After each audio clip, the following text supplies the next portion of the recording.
not only by reading her emails, but just watching her in action. And you know, I'm just an attorney, so I don't really know nothing compared to the experience that she brings and what she's going to share with you tonight. But she went to the Netherlands for 10 years when she was way too young to do such a thing. She did it anyway. And then a few years back, when Obama was just rampaging across the landscape, she said, you know what, I'm going to Chile because the economic environment down there looks much better for my two boys, who she was then launching, you know, out of the nest.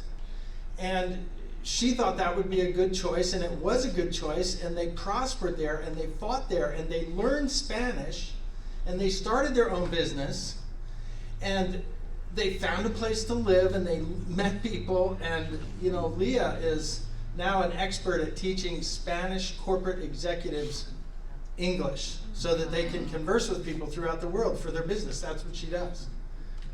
And then 7 years later, suddenly this society in Chile, which she will describe as communitarian.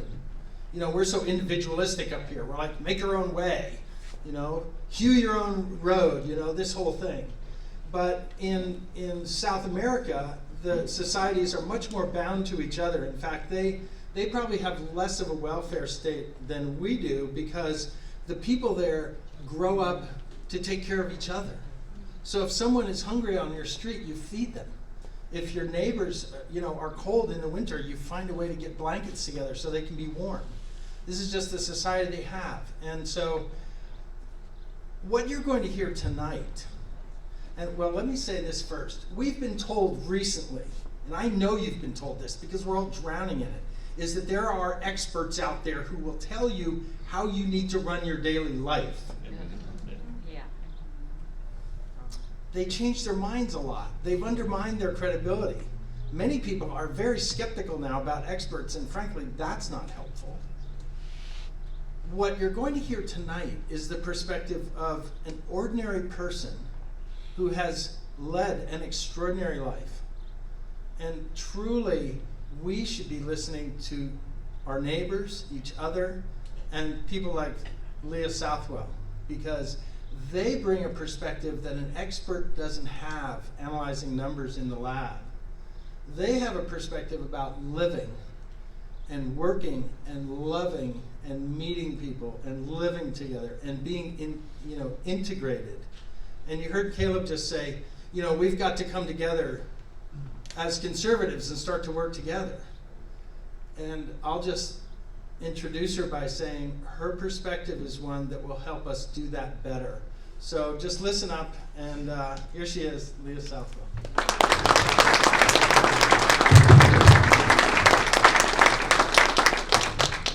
Let me see if this is going to work without me holding it. Does it work? Is that okay? Yep, closer. A little closer. Yeah. A little closer. I can hold it if I have to. Is that better? That's Yeah. Okay. I have to say this is a really special evening for me tonight. I am from Coeur d'Alene, lived here for more than 10 years before having left to Chile. This is where I raised my boys, and this is still what I consider home. And so after having been gone for 7 years and leaving under rather traumatic circumstances and being allowed to heal here for a while and reintegrate, not entirely what I was planning on, but that's the way life goes. It's been really incredible. I know somebody said here tonight, where the heck have you been? You've been here since December, and I'm just hearing about this now. I was hiding out, to be honest. I really didn't want to be social because I was writing a book about my 7 years in Chile. So forgive me for all of those that I haven't connected with yet. But this is really awesome. I know so many of you, and many of you have been following this journey through my emails, or at least knowing people who read my emails. You've been following along. So this is really exciting for me, kind of bittersweet because I'm back, I'm loving it. It's been so special seeing everybody again, and now I'm leaving again to start all over again. I think I'm starting to get maybe the term a rolling stone. I haven't stayed anywhere for very long. So where does this story start? This is a program about Chile, right? Does anybody know where this is? Machu Picchu, Peru. In what country? Peru. Peru. Why am I showing you a picture of Peru? Because everybody thinks it's Chile. Everybody thinks it's Chile? No, I'm showing it to you because after 7 long years in Chile and attempting to build a business and having lots and lots of failures, I am actually a master at falling flat on my face and splatting, scraping myself back up off the floor, propping myself back up again, pushing myself and say, you can do it, Leah, you can do it, and getting myself back out there again. That is the story of my 7 years. But at this point, on October 18th, 2019, was one of the highlights of my life. My business was finally doing well enough that I said, okay, now you finally got the money, you finally got stability, now you're going to go see South America before you ever decide to leave. I actually had more or less decided that I had had enough of Chile.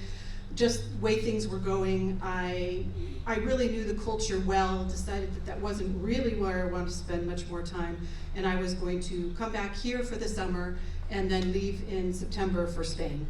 But life has other plans for me, I guess.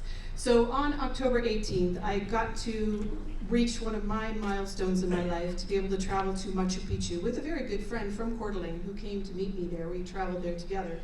And I'm standing at the top of this mountain just thinking, this is those moments in life where you think, I will never forget this moment. This is so amazing. You really need to go look up the history of Machu Picchu. It's a fascinating, fascinating history. And to know that this was discovered in the 1920s, I believe. It's been hidden for, I believe, 1,000 years. It had been hidden in the mountains of Peru. And so, highlight of my life. When you're done with this, you take a bus back down into the little village, and in the little village there you get on a train and you travel another 4 hours back to the city of Cusco. So as we got down into the village and I'm waiting for the train, I pull up my social media and see pictures like this. What is going on? I started getting messages from all of my friends in Chile saying, we think you're in Peru, don't come back. What? Don't come back? That's my home. My son is there. My home is there. My dog is there. What do you mean, don't come back? And I went through social media, and the pictures that I was seeing were shocking. There was a state of emergency called by the president. This all started on the 18th at about 4 o'clock in the afternoon. I'll give you a little bit of history about this.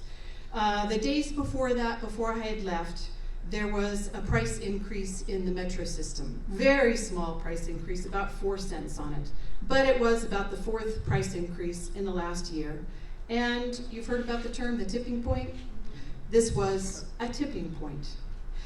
The people had had enough, and this was just one thing that turned them over. Although I do believe this was instigated by others, and those that were already a little ticked off just thought, hey, this is a great opportunity to show how angry we are about everything.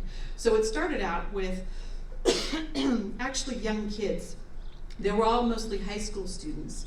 And they were there, sadly, we got videos and pictures of it, some of them with their teachers and professors, were there protesting, busting down turnstiles, and the motto became evade, which is avoid, like avoid pain. And so jumping the turnstiles. This had been going on for days. And nobody took it really seriously. It's a bunch of high school kids, and they'll get over it. First of all, I thought it was rather ridiculous. They paid 1/3 the price that I had to pay to use it, and they're complaining about 4 cents more. Oh well. But anyhow, this is how it started. And then suddenly, that night, 70 of the metro or subway stations were attacked, and trains were burnt. The stations were destroyed as much as they could. So they went through into the stations with bats and 2x4s and whatever, and smashed them to pieces. And any of them that they could burn, they did burn. Trains don't burn very easily. And I will say the one thing that I think has been verified is that the accelerant that was used that night on these train stations was not possible to buy that accelerant in Chile. So we do know that there was some foreign influence here. We do believe that Venezuela and Cuba were primarily perhaps helping or assisting. Before you all say Soros, Soros well could have funded this. I don't know. Nobody has any evidence of that. But let me tell you, there's lots of layers between Soros and the people of Chile that could have and would have wanted to do this. So, and I don't know that much of this needed to be funded. A lot of this ended up being spontaneous, better than they ever could have imagined. It's another picture of perhaps another one. This might have been the same train station. Most of this is underground. Some of it is above ground. So the military came out that very first day. So what is the president supposed to do? He doesn't know. Nobody's declared what this is or who's doing this attack. But the president knows, I got to do something, right? So he declared a state of emergency and brought out the military. Now I have to tell you, I give Donald Trump a lot of credit. I want to say that some wise people have been coaching him, because the biggest mistake that Chile made was in bringing out the military. You would think, and I would have thought too, this is a terrorist attack. We've got to stop this. This was a massive, you have to imagine, Santiago is a city of 7 million people. In large cities and poorer countries, I would say, I don't even know still, somewhere between 1/3 and 1/2 have cars. And so the other 2/3 or 1/2 do not even have cars. You don't need them. I didn't have one. I didn't need one, because the public transportation system is excellent. So the subway system could get me everywhere I wanted, and where I couldn't, I could take a bus. So when you attack the public transportation system, what are you attacking? It's like having a heart attack, okay? The blood flow is massively disrupted. So it started about 4 o'clock in the afternoon. As people were just getting off of work, they couldn't get on the metro systems to get home. The buses were being lit on fire, and everybody's scrambling to find a way home, and traffic is just tied up and snarled up like you've never seen before. And everybody's terrorized. What is going on? This is one of the subway stations that you go down into. So I have to say, so I was there for, it started mid, 8, 10, I guess I was there for about 10 weeks of this, and it never stopped. So whenever you did take the subway station, first of all, most all of it was shut down until they could even assess. And the military had to go to every station and try to defend it and stop this from happening. And then they had to do damage assessment. I believe 1/4 of them were so badly damaged that it's going to take years to rebuild them.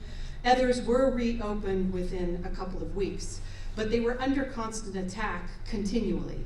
And so every time you got on the metro system, let me tell you, you were just saying a prayer that first of all, you weren't going to get off the metro and come up and see that your exit was on fire like this, or that often you were on the metro and you'd hear on the speaker, sorry, we're not stopping at your station, and they keep on going a couple of extra, and somehow you're going to have to find your way back. So this was not a pretty tense situation.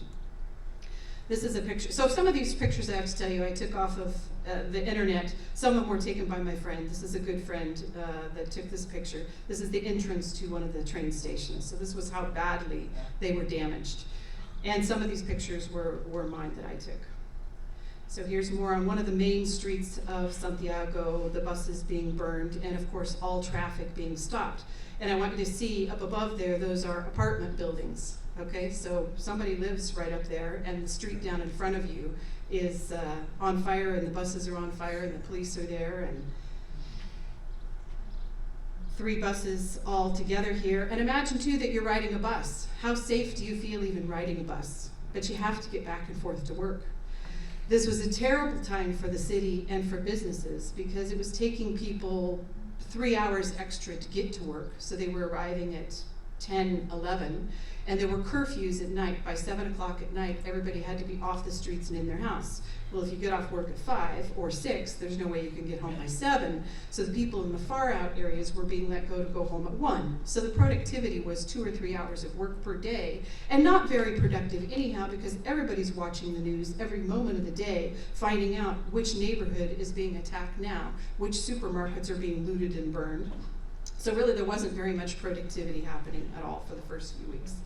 This one was pretty rough for me. I, not at this time, but just a few years before that, had lived kind of behind the big, tall, white building just by a block and a half. And the most heart-wrenching thing was we watched all of this on live TV happening, and the building, this building here, is the National Library. And I just sat there holding my heart. I thought, if you burn that, you suckers, I'll take you down myself. That was so scary to think that they would potentially burn down their own national library. So a lot of these were heart-wrenching just to watch, because you know these buildings, you've been in them, you care about them. It's the history of Chile. You lived nearby there, you went shopping in these stores, and it was personal. This is what it really turned in. Whether it was Antifa, that word was never used there. Whether they were organized or not, my suspicion is that there was a small group that were organized, but that young males seek adventure and seek war and seek power and seek revolt against society and revolution. And for young males, this is just a kick. This is fun for them. This is just outright fun. I just wanted to point out on one of the shields, these were all homemade shields, and it says, behind the mask, there is an idea, and these ideas are a test to bullets. Sounds to me like a call for revolution. And so this is more or less what they were thinking, is this is our opportunity to take over the power. But I don't think they were terribly organized. And the average age of these kids was about 24. And I know because I went amongst them. No, I wasn't fighting with them or against them. Well, sort of. This was one day that it was in my neighborhood, and this lady, her sign says, against all authority except my mama. Mama, I love you. Which makes me think, I'm putting this out here to this group here because I have an idea. And any of you who are really good at starting a new organization and could get this to go quickly nationwide, summer. I have an idea, and it came from this lady and also the day that I went out amongst the protesters. What happened to me was when they came into my neighborhood, this was the second day, I was a little calmer and a little more sane the second day. The first day I lost my mind, but that was because they were in my neighborhood, and I became a mama bear, and I was pissed, and I would have done anything to stop them with my own bare hands if I had to. So my idea with this was, mamas are still the conscience of the nation, I believe. And what happened to me with these boys is, the first time that it happened was the protesters were standing on one side of the street and the police were on the other side of the street. And there were a few who had crossed over, and they were shouting in the faces of the police and provoking them. And I thought, I'm not putting up with this. First of all, they were going to attack my mall where my grocery store was. You can burn down your grocery stores, but you ain't burning down mine. Again, you want to burn down mine, you're going to have to get past me. So I went to the kid who had the biggest mouth and was saying the worst, most horrible things, and stood in front of him, put my hands on his chest, and said, "Stop! What do you think you're going to achieve by this?" And we had a little bit of a debate back and forth, and it ended in my shock when he said, "You don't understand." And I said, "What do I not understand?" He said, "This is a revolution." And I was speechless. And all I could say is, "Well, good luck with your revolution."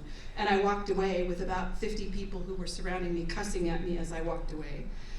And then I came around the corner, only around the corner to my apartment, and there was a kid with a 2x4, about 6 feet long, and he was smashing it on a bike rack.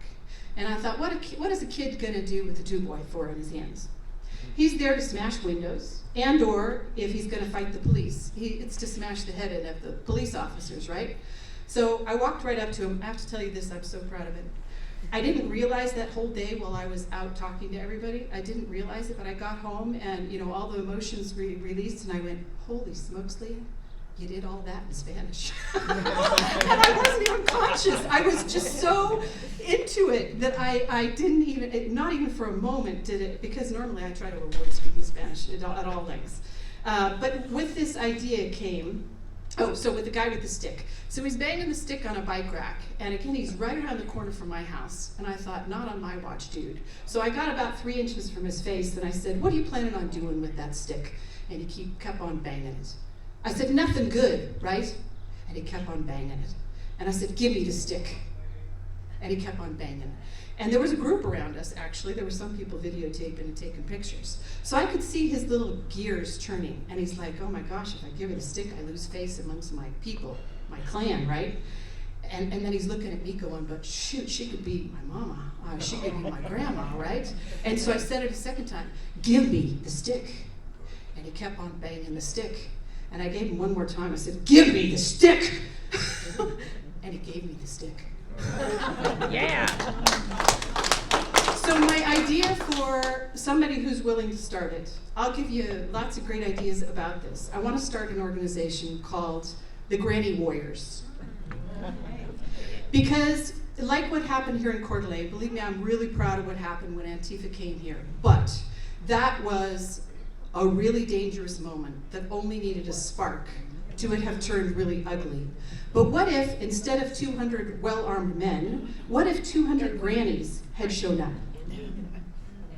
Women, but specifically older women, I think, demand respect. And generally, young thugs generally don't take on grannies, right? So if anybody is willing to start an organization or think about it who could get this to go nationwide, I would like a de-escalation team. So I think the Granny Warriors could be a great de-escalation, and that's what we need in a lot of these places. What about the statues? What if 200 grannies had stood guard for the statues and said, you gotta go through us first? And what if we wear our combat boots to go kick some butts too? All right, back to my presentation. So we actually received social media warnings most of the time of what was going to happen. This one on October 21st. By then I actually had made it back to Peru, made it back from Peru. I was stuck in Peru for about 4 days before I could get a flight back. The airline dropped us off in Lima at nighttime and said, good luck, we're not taking you to Santiago, and good luck. And we said, well, what about rebooking? They were like, we don't know what's happening in Chile. And we're out of here. So they just dropped us off in Lima. If you didn't speak Spanish, you wouldn't even know, how am I going to find a place to stay? And pretty scary thing when an airline just drops you off and abandons you and says good luck. And so about this day, I was returning home. And so we knew Metro El Golf was right near where I lived again. And they were coming for the rich neighborhood. It wasn't really the rich neighborhood. I lived in a very nice neighborhood. It was called Sanhattan. It is called Sanhattan, Santiago, Manhattan. So it's the business district. It's where all the skyscrapers are. And so they had already done so much damage throughout the city. That's not enough. You have to go after the rich, because the rich have to suffer just as much as we do. So this day they were going to come into my neighborhood. As you saw in all the videos here in the US, every wall, every building, everything was tagged within a week. This says police are rapists, military are assassins, and Piñera, the name of the president, is a dictator. This is a warning from the US Embassy. We did receive daily warnings from the embassy if they knew anything to tell us stay out of this neighborhood, be home at this time. This warning at this time was that they've had reports of protest activity calling for individuals with firearms to shoot into the air starting at 10 p.m. The U.S. Embassy has issued a security notice that advises all employees and family members to be in their residence no later than 9:45. I don't know how it helps to be in your house if they're shooting bullets into the air. But I don't know what else you could tell them. We were under lockdown, so we couldn't go anywhere, curfew. This is to show the amount of damage that was done so quickly. This was a sidewalk. If you can see, these were perfect, I would say 12 by 12 tiles. But the tiles had nice little squares in them. And they were perfect if you take a hammer to get a rock out of it, just the size to be pummeling the police with or smashing in windows. So the sidewalks were destroyed everywhere that any of these battles went on. Everything was tagged. This green rooftop, this was a bus station that once had glass in it and advertising, and all of that was smashed to pieces. And you can see behind it, everything was tagged with messages, and some pretty nasty, hateful messages. This is, again, one of the primary metro stations. This is still closed. This will probably be closed maybe indefinitely, because this is close to the center of where most of the protests took place. And there's a lot of, what's the word here? Symbolism here. So I have to kind of point it out. I'll take this. Chile desperto up here means Chile awake. Ooh, have we heard that term before? Whoa, right? Batman, this Joker, I didn't watch that movie, but I think y'all know the symbolism of it. They use that quite a bit for their symbolism. This train station, they say that the police, while this was already going on, that they were torturing and raping, and that's what this is a key. Here they torture, and facho is a bad name for the police. Evade was the theme for don't pay anymore, so anything that they're trying to charge you for, just don't pay for it anymore. Here, it's too small to read right now, but these were all the demands that they were making.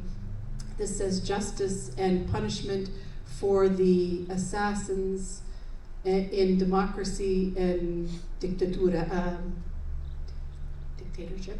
Oh, no.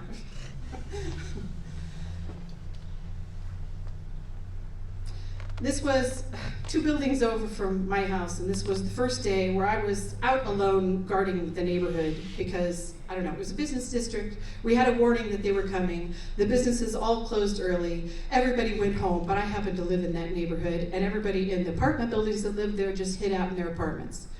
But I had already gone through, I had to walk from one side of the city to the other side of the city through the protests happening, the police saying, walk way around, get way out of this. So I walked a long way around. As I was walking home, I was stopping just about every young person who I could see what they were coming for. Again, put my hands on their chests and say, please, no more violence. So by the time I got to my house, I was a nervous wreck, shaking like this. I'm in the apartment with my dog, and I'm thinking, what do? I mean, the same thing is just to get out of here, but where am I going to go? And I thought they could still burn my apartment building down. I can't really see what's going on around me because there's all high buildings, and you can't really see. You couldn't see. I lived on the back side, so I could see a little bit of 2 streets, but that's all. So I didn't have good visual of what was happening in my neighborhood. So out of panic and sheer terror, I thought, I just got to get out. I got to see what's going on. And I knew that they were trying to attack the tallest building in Latin America, which again was around the corner, a block and a half, 2 blocks away from me. It's a 70-story high building, and the symbolism of capitalism for Latin America, you can imagine. And so that became the symbol for them. We must destroy capitalism. And if we can get a picture of that 70-story tower on fire, wouldn't that be a tremendous win for us? But darn it, my supermarket was in that mall, and they were not taking my supermarket. This, what they wrote on here. So as I was walking my neighborhood, there was a group of 10, actually a little clan of, a mob of 10, who were doing this tag into this building. This was a brand new office building that hadn't even been opened yet. And it says, the state is killing us poor while you continue in normalcy.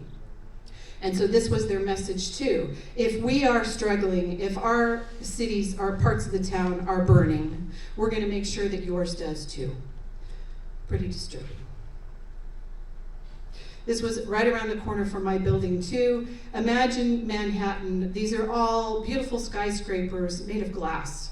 So everywhere in this neighborhood is glass. And so people know in Santiago when people are pissed off, the first thing they do is they go smash all the glass. So the store owners quickly, I would say within a week, every single building had been boarded up. And this is what my neighborhood now looked like. Now this one starts to get tough for me. This was a church that was around the corner from one of my first residences there that I walked past almost every day in a wonderful little neighborhood. Beautiful little church. And we watched all on live TV again. They were in the neighborhood because there were protesters, the cameras, and they showed us the smoke starting to come out from underneath the door of this church. And you just thought, oh no. And then within 20 minutes, 30 minutes, you see the entire church aflames. And when you know it, and when you treasure it, and you know this is the history, and this is, how could they do that? You know, smash the darn supermarkets, I don't care. But to me, churches are off limits. More about the churches. Now note also the A up there. The A is for Anarchy. That's what you're seeing all over in the pictures here in the US too. Thankfully, so far I haven't seen them do any church demolition, but it's coming. And many people decided to have to go protect their own churches because the police just couldn't be anywhere, so they would take watch 24 hours a day to protect their churches. So what they wanted was bonfires. So anywhere they could break into and find anything flammable is what they would take, and nothing was holy, and they had no problem taking it out of the churches.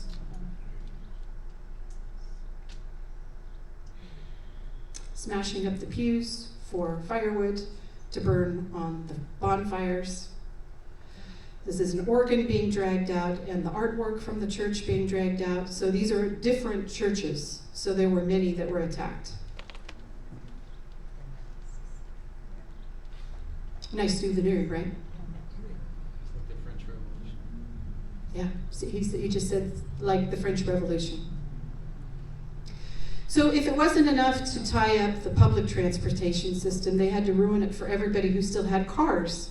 So they tore down, in about 130 intersections, they tore down all of the traffic signals. So imagine getting around this town when the public transportation system has been severely handicapped. And on top of that, 130 of the intersections, they tore down all the lights. It was just pretty well, what's the point of trying to move around? And imagine how long it takes to replace all those traffic signals. It takes 6 months to a year before you could start to replace those. So bonfires throughout the city, and big party for these guys. This was just party time. Again, historic buildings were not spared in any case. This was a rectory for one of the universities. And again, on live TV, we watched it burn. And of course, the fire department tried to do, but it's too late. You know, once these get going, there's no stopping them. This was a dental office.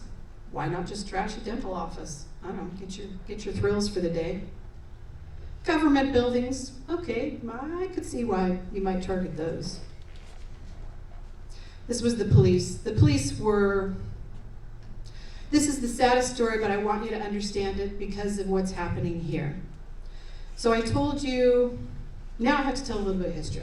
There's a slide further back, but I'm gonna go to the history section right here because you need to understand what was happening and why the people reacted the way they did.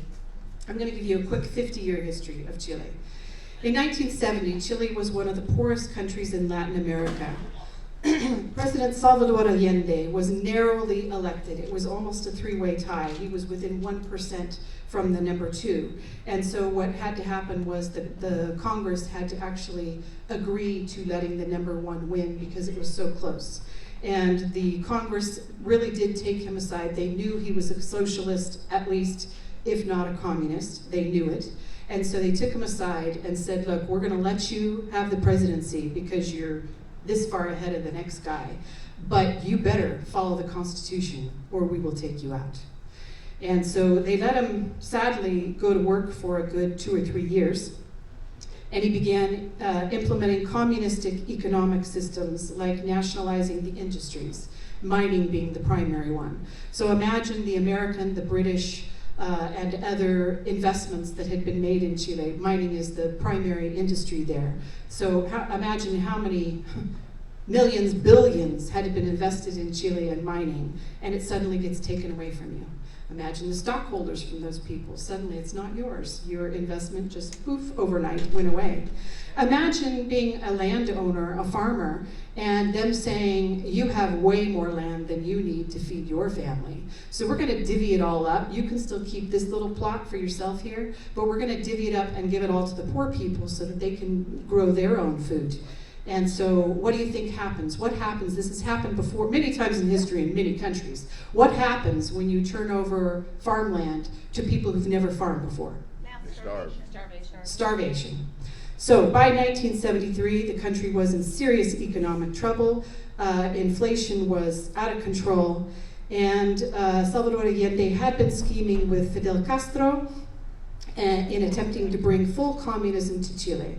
The Congress requested that the military take control and remove Allende from power. So although this was a military coup, it was not chosen by the military. The Congress requested them to take back control of the country. So after they had successfully done that, a bloody battle, there were known at least 3,000 people who went missing or were murdered, and potentially tens of thousands who were tortured, because this is not a pleasant thing. I want you to think about this. If you see that communism is taking your country and perhaps has already destroyed it, and you have to take it back, what are you going to do with all those people who have been doing all this? So civil wars are ugly. Civil wars are bloody. You don't get out of this without blood. You can't. But if you look at history and see civil wars, I have to say for the population of Chile, 3,000 deaths to take back power is few. It's tragic, okay? It's tragic. But I believe Argentina's civil war was 30,000 who were lost. So 3,000, I think, is better than 30,000. I'll put it that way.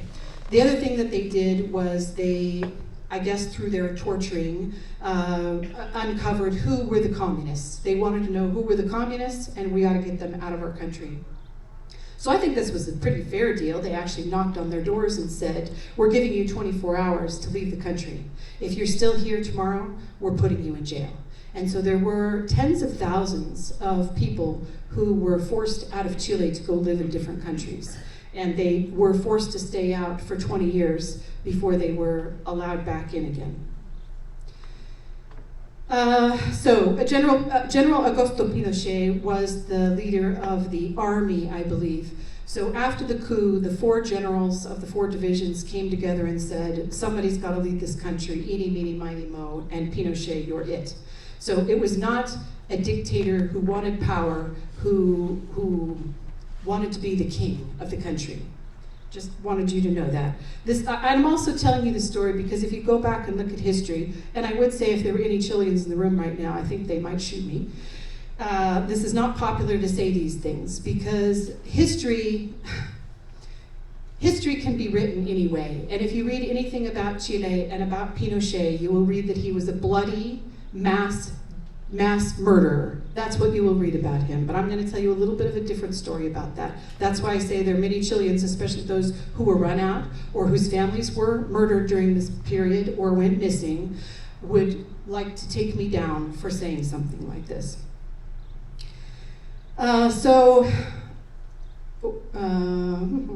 Sorry. One of the things that Pinochet did after a few years was he invited in some members of the Chicago School of Economics. They were called the Chicago Boys, to introduce free market economics into Chile. Chile had not really seen free market economics and was blatantly a third world, very poor country. And so by 1990, Chile's economy began to thrive and was soon known as the Chilean miracle throughout the world, and especially in South America, that within 20 to 30 years, you could have phenomenal changes in Chile. I'm going to show you a little bit of statistics later. Primarily, he took the country from about 70% poverty to close to 7% poverty.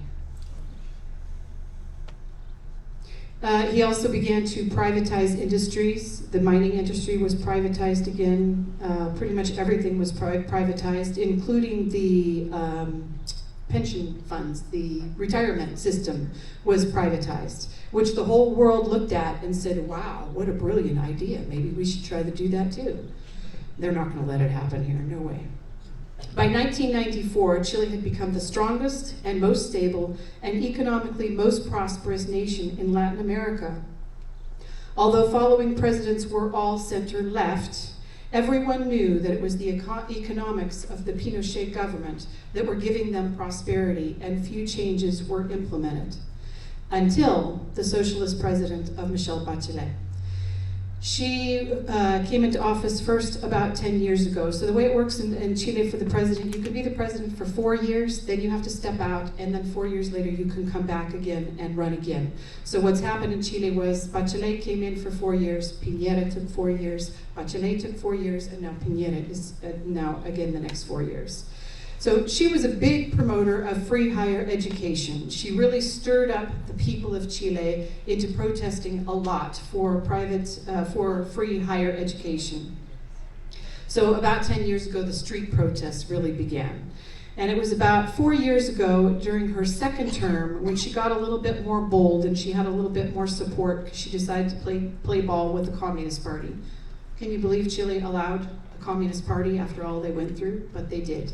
And so she could gain a few more votes, and she was able to get one of the primary hurtful things that she did was she raised the corporate taxes to 25%. I think they had been at 12 or 14%. And over 4 years, it went up to 25%. Well, if you know anything about third world or developing nations, they get their money from outside. And these foreign investors can go anywhere they want. And they've been in Chile for the same reasons why I picked Chile. Economically, very free, very stable, very low corruption, and there was a lot of foreign investment in Chile. But she put the brakes on, and the foreign investors said, you know, we could go next door to Peru and do the same kind of investments and not get charged so much. So she put the brakes on future investments, and they went away. And economically, things began to cool, and unemployment began to rise. And it was also about this time that scandals began to appear within corporations, within government officials, the police, and even the military. Up until then, they had great pride in their police being uncorruptible. You could not bribe. If you tried to bribe a police, you were going to jail. And I honestly never heard of anybody having any success with bribing the police there. And so corruption was truly very low. Even within the government, it was pretty low. But during her time, her son was able to get a huge loan to purchase a real estate deal that he was able to flip really quickly again because of his connections. So the discontent was starting to grow amongst the police, amongst the government, in a lot of areas. So the seeds, I say the seeds of discontent were sown, because the seeds of discontent is this, who gave the invocation? Where's my, anyhow, what you said, envy, okay? The seeds of envy and frustration and anger were being sown. Okay, now I'm gonna go back. That was more or less the history, so you understand how shocking this was. So I moved there because things were so peaceful and so good, and everybody had prospered, including the poor people. There was huge disparity in income. I will admit to that. The best low wage was, when I arrived, it was about $200. When I left, it was about $300 per month. But imagine going from $200 to $300. What percentage is that? That's a huge percentage in 7 years of an improvement. But still, the seeds of envy say, yeah, we got a little bit better, but he got 10 times better. So this is still a bad deal. And the envy continues. What was happening to was that a police officer? I'm going to go back to that. Thank you. Now I can explain about the police. So what happened with the police and the military? So now that you understand that they were under a military dictatorship for 17 years, when the military came out to stop this, the people in masses said, whoa, not on our watch, never again. You are trying to impose a dictatorship on us again, and we are not falling for this. And there was huge protest. In fact, there will be slides a little bit further. There was a 1 million people march out of a city of 7 million who said, get the military out. So that was his first big mistake. So then the police were left to defend Santiago and other parts of the country by themselves without the help of the military, and they were not allowed to use anything more than rubber bullets, tear gas, and water cannons. The battles and the things we saw, nobody should have to see what they were doing to the police. And I want you to know that the police there, I think at best, earn about $700, $800 a month. For a lot of people, they come from the poor families, and this is a darn good job. But nobody should have to have tolerated what they had to put up with. This lady had just been hit with a Molotov cocktail, and they'd just gotten the fire out. So like we've seen here, the smashing of every piece of glass that you could find. They were going all over town smashing all the glass. Líder is actually Walmart in Chile, and they suffered the greatest losses. There was about 30% of the supermarkets were burned and destroyed and looted, but 80% of the Walmart stores. We've seen statues, right, being taken down. Thankfully, this one was never taken down, although they probably, on multiple occasions, tried to. I don't know what kind of sticky glue they used on that one. But this is the center of protest for Santiago. It's called Plaza Italia, or at least it used to be called Plaza Italia. I'm going to show you later what they decided to call it later. So all protests and all celebrations happen in this plaza.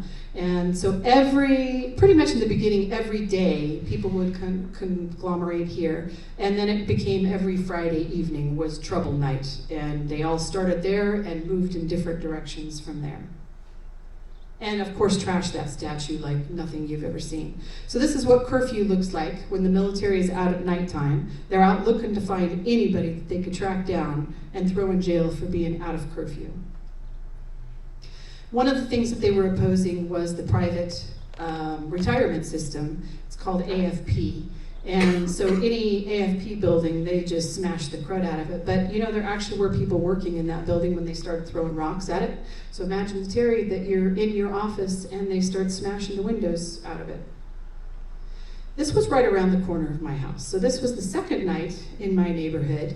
And what happened after the first night was I was pretty angry at all the people who went home and left me alone to defend the neighborhood by myself. So my clients are big wigs in international companies, mostly general managers and CEOs, CFOs.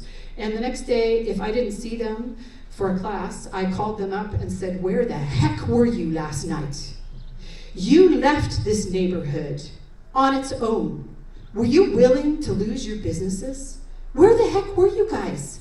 I said, "We've already gotten reports they're coming back tonight. And their plan is to destroy the businesses in this area.